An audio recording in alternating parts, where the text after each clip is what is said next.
그 미국의 보스턴 미술관에 가면은 유명한 그림이 한 점 있다고 하는데 여러분 가보셨습니까? 못 가보셨죠? 저도 못 가봤습니다. 사진 한 장을 좀 보여드리겠습니다. 이 그림이 거기에 있다고 하는데 이 그림이 그곳에서 아주 유명한 그림이라 그래요. 그래서 길이가 가로 세로가 가로 길이가 3m 74cm나 되는 큰 그림이라고 합니다.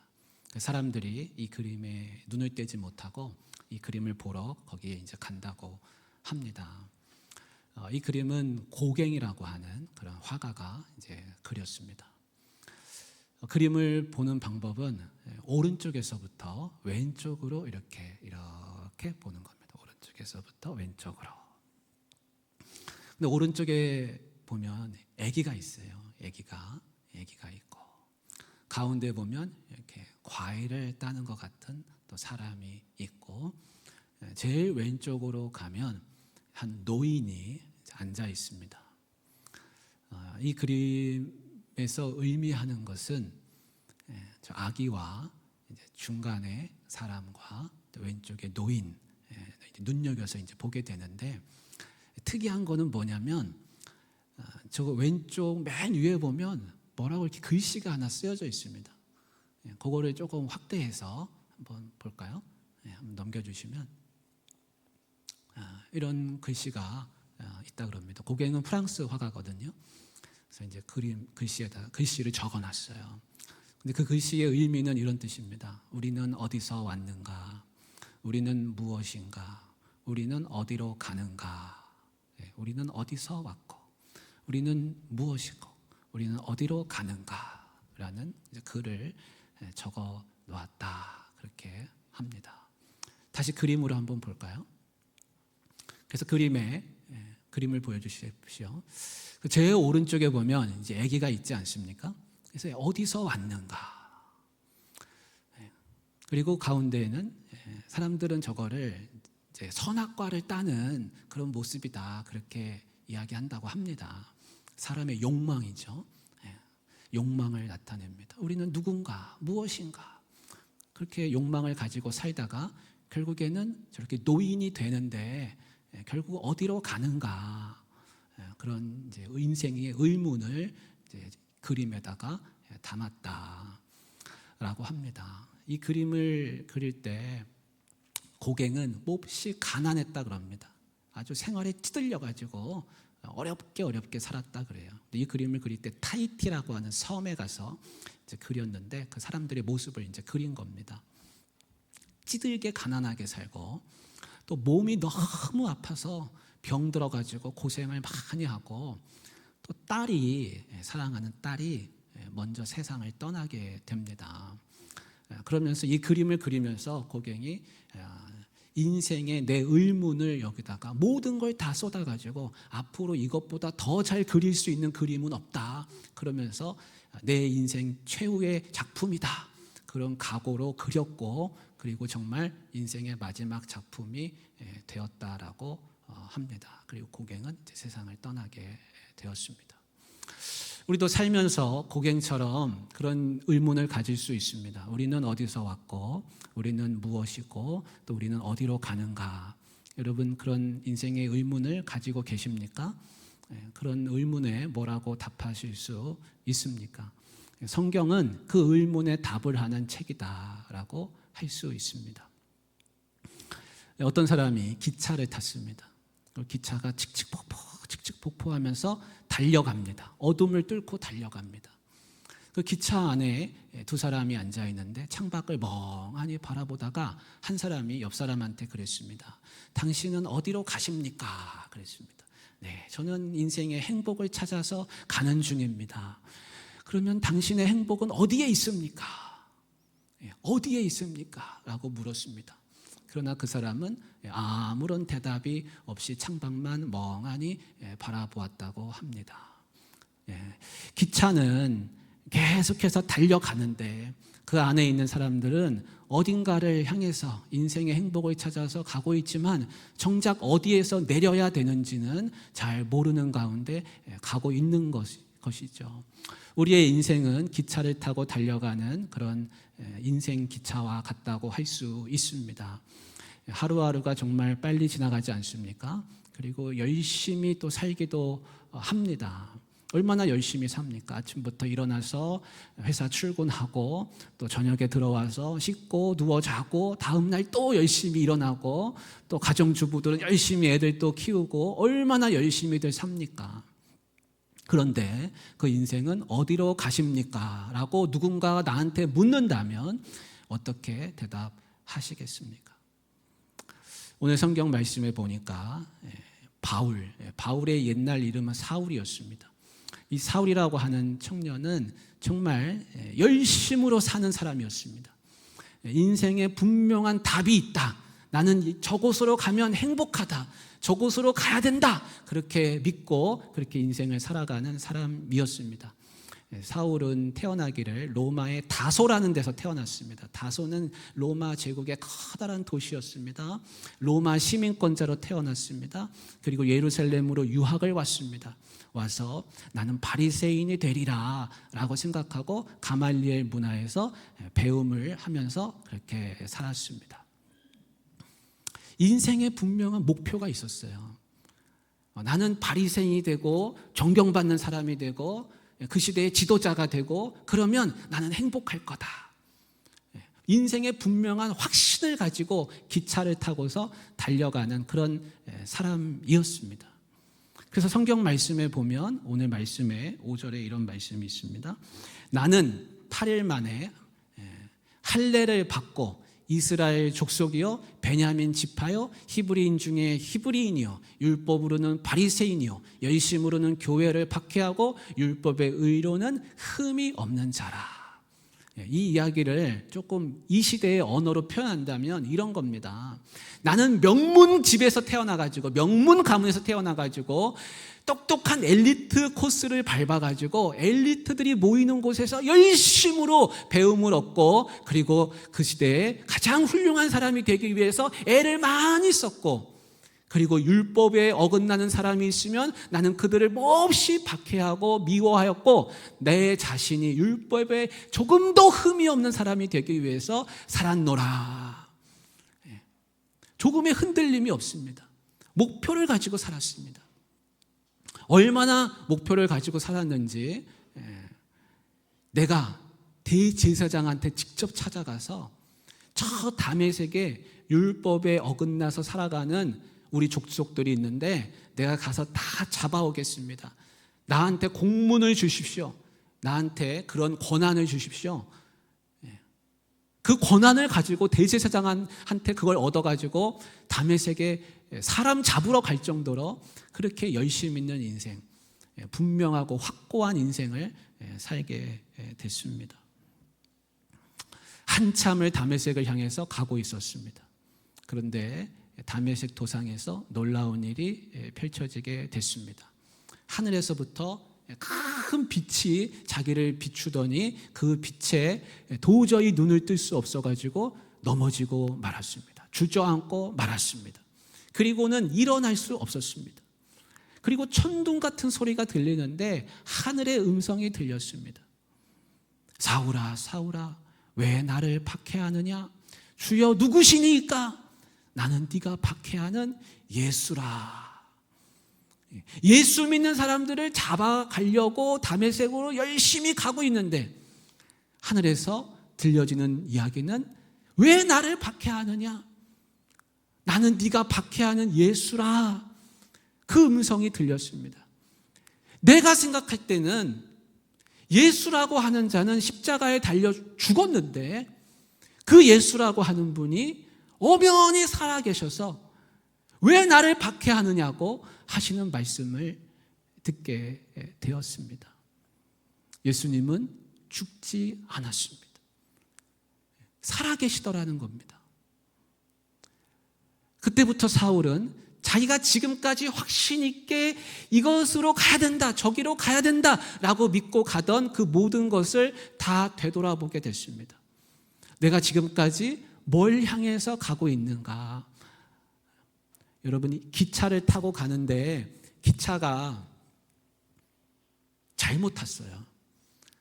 부산 가야 되는데 서울 가는 기차 탄 거예요. 대전에서 부산 가야 되는데 서울 가는 기차 탄 거예요. 그러면 발에 동동동 구르면서 아이고 큰일 났네, 큰일 났네, 그렇게 하고 있으면 됩니까? 안 됩니까? 안 되죠. 빨리 내려야 됩니다. 사울은 자기가 지금까지 옳다고 여긴 거, 혈통, 지식, 율법, 바리새인의 삶, 존경받는 인생이 되는 거, 최고의 지도자가 되는 그런 인생을 꿈꿨는데 돌아보니까 그게 아니라는 것을 깨닫게 되었습니다. 그리고 그 기차에서 내리게 되었습니다. 여러분, 자신이 유익하다고 생각한 그 모든 것, 자신이 지금까지 난 이게 꼭 필요해, 난 이렇게 살아야 돼 라고 여기던 것이 있었습니다. 그 말씀을 한번 보여주십시오. 그런데 생각해 보니까 그게 아니더라는 겁니다. 바울이 고백했습니다. 무엇이든지 내게 유익하던 것을 내가 그리스도를 위하여 다 해로 여길 뿐더러 내가 지금까지 유익하다고 여겼던 그 모든 것이 아니었다는 것을 알게 됐습니다. 그리고 가장 중요한 거, 가장 고상한 거, 내가 추구해야 될 것은 내 주 그리스도 예수를 아는 지식이라 라는 것이었습니다. 그리고 그 모든 것, 내가 추구하던 것은 다 배설물에 불과한 것이구나, 내가 얻어야 될 것은 그리스도구나 라는 것을 알게 되었습니다. 혹시 우리도 이 사울처럼 인생의 잘못된 목표를 향해서 가고 있지는 않습니까?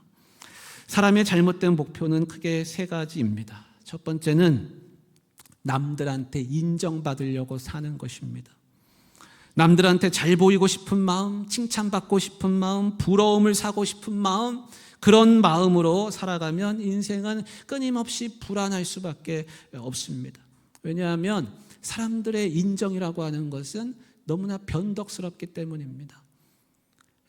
앞에서는 칭찬하지만 뒤에 가서는 비난할 수 있습니다. 앞에서 박수치지만 뒤에서는 다른 이야기도 할 수 있지요. 이런 목표를 향해서 달리는 사람은 인생을 불안하고 남의 시선, 남의 생각, 거기에 이끌려서 살 수밖에 없습니다. 특별히 우리 사회가 그렇지 않습니까? 남이 나를 어떻게 생각하느냐, 우리는 체면부다가 있어가지고 남이 나를 어떻게 보느냐가 너무 중요한 거예요. 그래서 인생 사는 게 너무 피곤합니다. 남한테 잘 보여야 돼요. 남을 의식하면서 살아야 됩니다. 사울은 얼마나 인정받고 싶었습니까? 그래서 가말리엘 최고의 문화생이 되었고 대제사장, 가장 높은 권력을 갖고 있는 사람을 찾아갔고 가장 지식 있는 사람, 가장 권력 있는 사람한테 인정받고 싶었습니다. 그 안에 욕구가 있었습니다. 근데 그게 배설물처럼 되었습니다. 두 번째, 사람의 잘못된 목표는 쌓아두고 사는 것입니다. 더 많이 갖는 것이 목표가 될 때가 있습니다. 더 큰 집, 더 좋은 차, 더 많은 부귀, 더 높은 지위. 우리는 필요하면 집도 사고 차도 사고 지위도 가져야 합니다. 그러나 그것이 인생의 유일한 목표가 되고 내 삶의 낙이 되면 그러면 그 사람은 또 불행해질 수밖에 없습니다.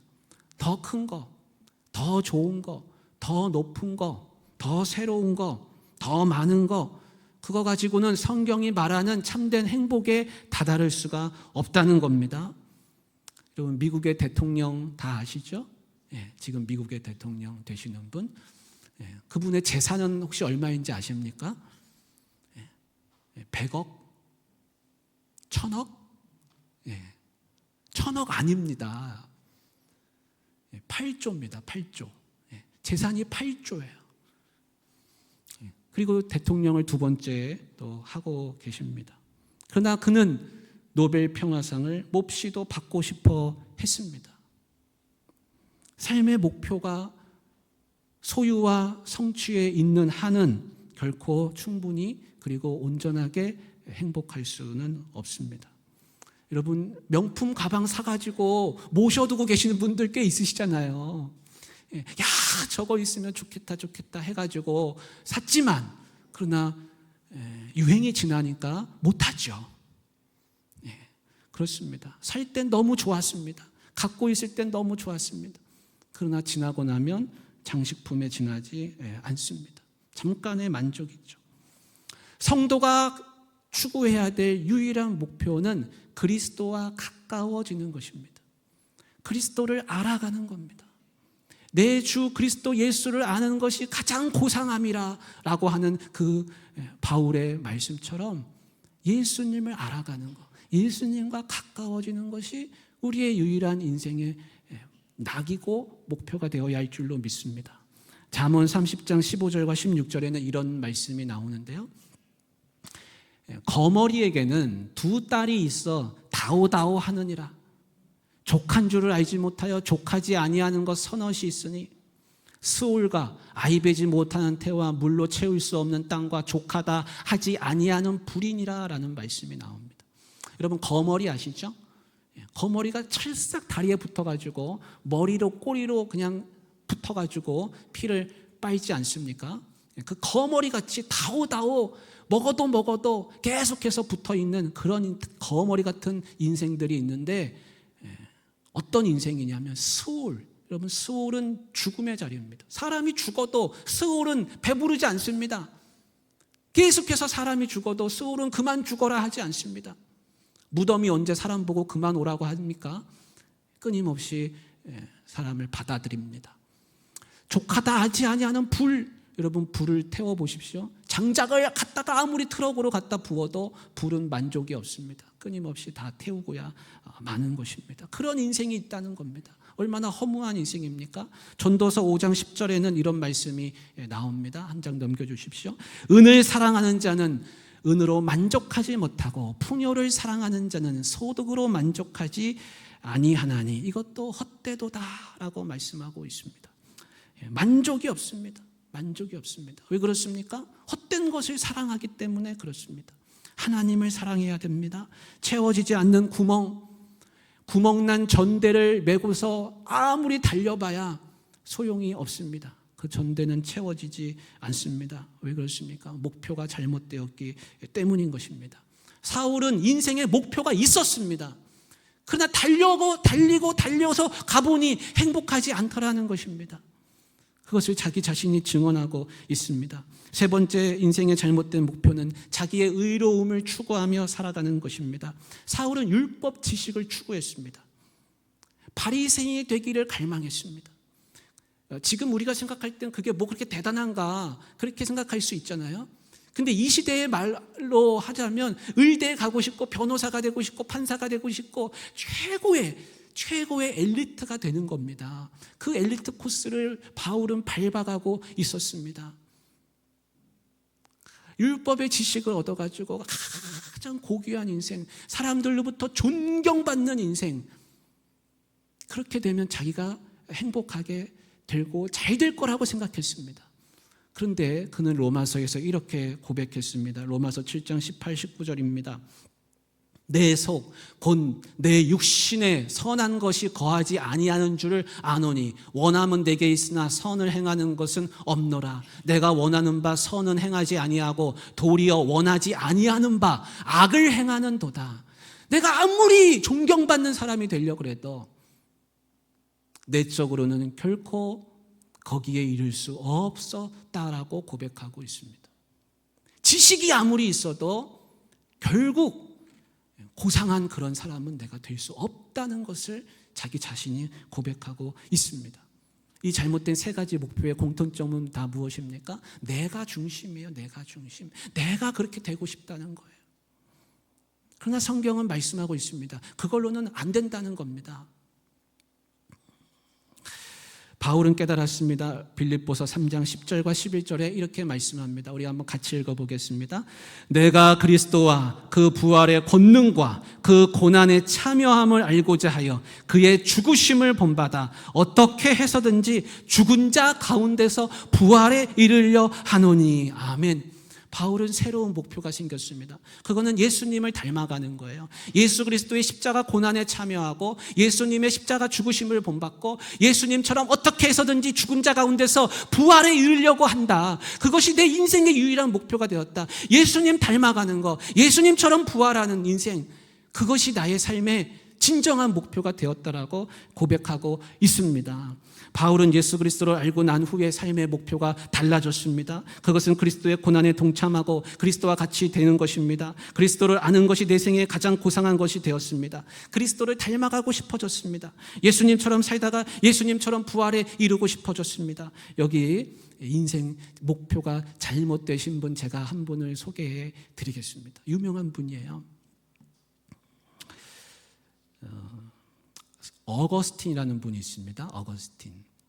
우리 기독교 그리스도교회는 교부라고 불리는 분들이 있습니다. 교부.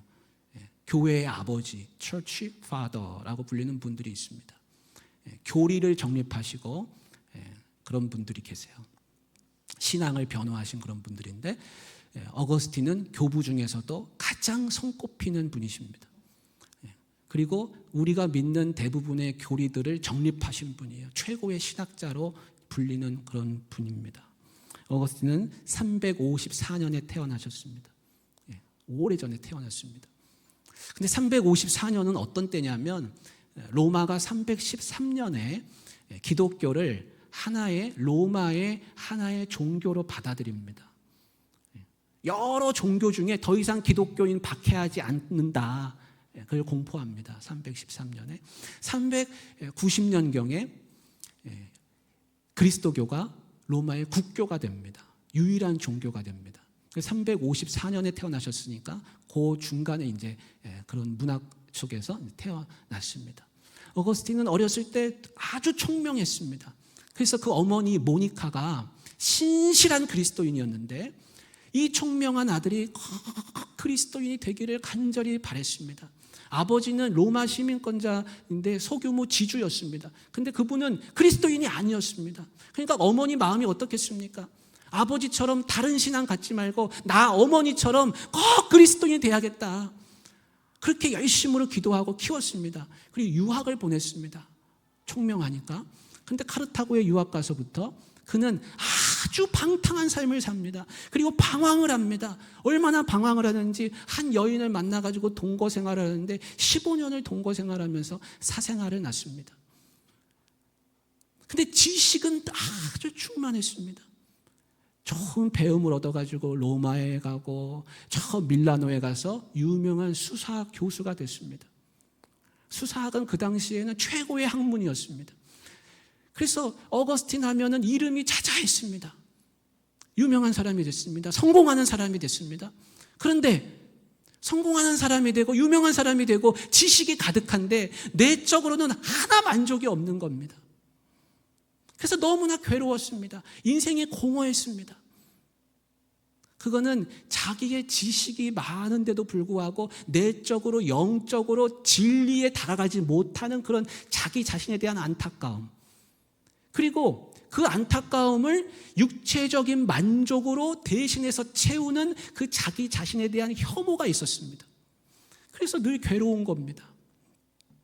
그런데 한날은 친구가 찾아왔습니다. 친구가 찾아와서 이야기를 해주는데 그 친구는 로마 황실에서 황제 밑에서 일하는 사람이었습니다. 고위 관료였습니다. 그가 찾아와서 이 어거스틴한테 안토니우스의 생애에 대해서 이야기를 해줍니다. 안토니우스는 이집트의 사막에서 기도 생활을 한 수도사였습니다.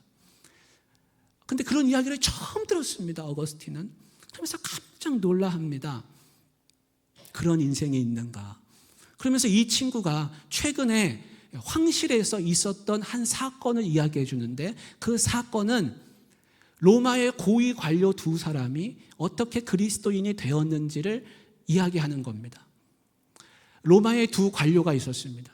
그들이 길을 가다가 한날은 어떤 집에 우연히 그 집에 들어가게 되었습니다. 거기에는 안토니우스 생애에 관해서 소개하는 그 글들이 있었습니다. 안토니우스의 생애의 글들이 있었습니다. 그 책을 거기서 접하게 됩니다. 그리고 그 책을 읽었습니다. 그 책을 읽다가 그 두 관료가 마음이 막 뜨거워졌습니다. 마음이 막 뜨거워지면서 두 사람이 이런 이야기를 나누는데 고백록에 그대로 있는 것을 제가 옮겨서 읽어드리겠습니다. 두 관료가 하는 말입니다. 우리가 도대체 무엇을 이루기 위해서 이렇게 밤낮으로 죽도록 일하고 수고하는 것인지 제발 자네가 내게 말 좀 해주게. 우리는 이루고자 하는 것이 무엇이고 우리가 공직을 맡아 일하는 목적이 무엇이지? 우리가 황궁에서 죽도록 일해서 가장 높이 올라간다고 해도 고작 황제의 벗이 되는 것이고 설령 그 자리에 올랐다고 해도 그 자리는 늘 위태롭고 위험으로 가득한 자리가 아니던가. 왜 우리는 수많은 위험들을 감수하면서까지 더 큰 위험이 기다리고 있는 자리에 오르려고 하는 것이며 우리가 과연 그 자리에 오를 수 있기는 한 것인가? 반면에 하나님의 벗이 되고자 한다면 나는 지금이라도 당장 그렇게 될 수가 있다네. 그 안토니우스의 글을 읽으면서 하나님의 벗으로 살아가는 그 생애가 너무나 좋았던 거예요. 나는 황제의 벗이 되기 위해서 열심으로 그 목표를 향해서 달려가고 있는데 그게 얼마나 위험한 일이고 그리고 황제의 벗이 된다 한들 그게 과연 잘했다고 하는 인생이 될 수 있겠는가? 차라리 그렇게 사느니 하나님의 벗으로 사는 것이 더 고귀한 인생이고 더 의미 있는 인생일진데 왜 우리는 잘못된 목표를 향해서 지금 그렇게 죽도록 애를 쓰고 있는 것인지 당신이 한번 말해 보십시오. 그러면서 서로 그런 대화를 나누고 있는 중이었습니다. 그때 그 친구라고 하는 그 이름의 친구는 폰티키우누스인데 그 폰티키우누스가 그 허름한 집에 들어갑니다. 그리고는 여보시오들 지금 날이 저물어 가니 우리 빨리 다 같이 황궁으로 돌아가십시다 라고 권합니다. 그런데 그들은 그것을 그 자리에서 거부합니다. 그러면서 마음이 뜨거워진 두 사람은 우리를 남겨두십시오. 우리가 이 자리에 그냥 있게 하십시오. 우리는 황궁으로 돌아가지 않겠습니다 라고 당당하게 그 자신한테 이야기를 했다는 겁니다. 이것을 경험한 폰티키아누스는 어거스틴에게 찾아와서 그 두 사람의 이야기를 해주는 겁니다. 어거스틴은 그 이야기를 들으면서 충격에 빠졌습니다. 왜냐하면 그 어거스틴이라고 하는 그 자신은 인생의 목표가 엄청난 지식을 갖는 것이고 자기 이름이 이 로마에 유명해지는 것이고 존경받는 그런 사람이 되는 것이고 그러나 그 속 안에는 쾌락을 추구하는 마음, 세속적 욕구로 가득했는데 어떤 사람들은 지금 자신의 인생을 바쳐서 하나님 앞에 고귀한 인생이 되기 위해서 영적으로 훌륭한 사람이 되기 위해서 영적인 만족을 누리기 위해서 자기하고는 정 다른 반대의 길로 가고 있더라는 것입니다. 그 친구가 이야기하는 동안에 어거스틴은 자신이 너무 창피하고 수치스러워가지고 당혹감에 휩싸여서 안절부절하지 못했다라고 스스로 고백록에 그렇게 적고 있습니다. 친구가 돌아가고 난 후에 어거스틴은 마음이 너무 괴로웠습니다. 고통스러웠습니다. 그래서 밖에 나가서 무화과 나무 가운데 쓰러져서 눈물이 철철철 흘렀습니다. 주체하지 못하고 하염없이 울었습니다. 그가 마음으로 통회하며 울고 있을 때 어디선가 노랫소리가 들립니다. 똘레레게 똘레레게 하는 아이들의 그 소리가 들리는데 그 뜻은 들어서 읽어라 라는 그런 뜻이었습니다. 그것이 마치 자기한테 하는 이야기처럼 들렸습니다. 그래서 얼른 뛰어가서 성경을 펼쳐 들었습니다. 아무데나 즉각 펼쳐 들었는데 거기에는 로마서 13장에 이런 말씀들이 나왔습니다. 한번 슬라이드를 보여주십시오. 이런 말씀입니다. 방탕하거나 술 취하지 말며 음란하거나 호색하지 말며 다투거나 시기하지 말고 오직 주 예수 그리스도로 옷 입고 정욕을 위하여 육신의 일을 도모하지 말라 그랬습니다. 어거스틴은 그 다음 구절을 읽을 수가 없었습니다. 이 말씀이 바로 자기한테 하는 말씀이었습니다. 그래서 고백하기를 나는 더 읽어 내려갈 필요가 없었다는 겁니다. 자기는 지금까지 그렇게 세속적인 욕구를 가지고 살았는데 하나님은 오직 주 예수 그리스도로 옷 입고 정욕을 위해서 살지 말라고 그렇게 자기한테 말씀하는 겁니다. 그리고 거기서 어거스틴은 완전히 하나님께 돌아섭니다. 그리고 어머니 모니카를 찾아가서 고백합니다. 자기한테 무슨 일이 있었는지, 내적인 어떤 변화가 일어났는지, 그리고 그걸 다 고백하고 세례를 받기에 이르게 되었습니다. 요한복음 4장 13절과 14절에는 이런 말씀이 있습니다. 예수께서 대답하여 이르시되 이 물을 마시는 자마다 다시 목마르려니와 내가 주는 물을 마시는 자는 영원히 목마르지 아니하리니. 잘못된 물, 이 물 먹으면 맛있겠지, 저 물 먹으면 내가 풍족해지겠지, 이 물 먹으면 되겠지, 저 물 먹으면 되겠지, 그렇게 해서 물을 늘 찾아갑니다. 그러나 그 물은 나의 갈증을 완전히 해소해 줄 수 없습니다. 잠깐의 만족은 있을 수 있습니다. 그러나 그것이 내 영혼의 만족을 줄 수 없습니다. 영생을 가져다 주지 않습니다. 여러분, 저 삼다수 맛있다고 먹는다고 한들 내 갈증이 다 없어집니까? 뭐 평창수 먹으면, 아이시스 먹으면 됩니까? 안 된다는 겁니다. 어거스틴은 예수님이 주는 물을 마시게 됐습니다. 인생에 분명한 목적이 있어야 됩니다. 그것은 뭐냐면 나에게 영생을 주는 예수 그리스도를 닮아가는 것입니다. 그리고 어거스틴은 새로운 사람이 되었습니다. 사랑하는 우리 귀한 성도님들, 인생의 목적, 목표 지금 어디로 가고 계십니까? 예수님을 닮아가는 인생 되시기를 바랍니다. 바울처럼 부활에 이르는 귀하고 복된 인생 되시기를 주님의 이름으로 축복합니다. 사랑의 하나님 아버지, 우리 삶의 지향점, 우리 삶의 목표, 목적, 그것이 예수 그리스도와 가까워지는 것이